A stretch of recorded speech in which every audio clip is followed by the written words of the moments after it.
कोरे निर्वाचन मंडली रे प्राय 7 कोटी टंकार 10टी विकासमूलक प्रकल्पर कोरे विधायक द्वारा शुभारंभ होईछि।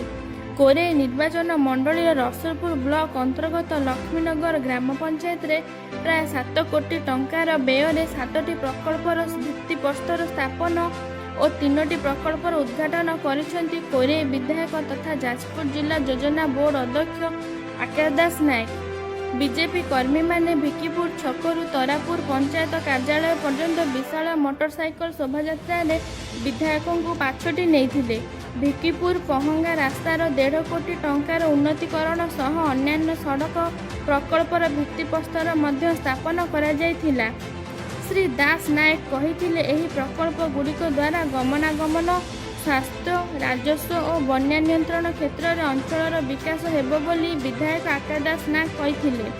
कार्यक्रम में रसुलपुर ब्लॉक अध्यक्ष अरुण कुमार राउत प्रहलाद पंडा सरपंच सर्वेश्वर साहू समेत बहु जनप्रतिनिधि और कर्मकर्ता उपस्थित थिले।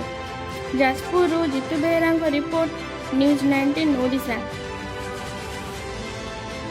निर्वाचन मंडली लक्ष्मीनगर पंचायत रे 6 कोटी टंकार शुभ शिलान्यास स्थापन करागला विकसित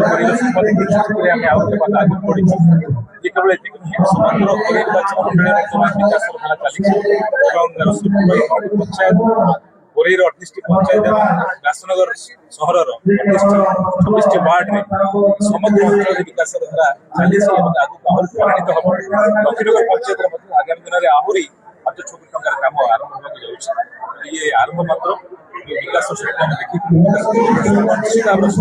विश्वास।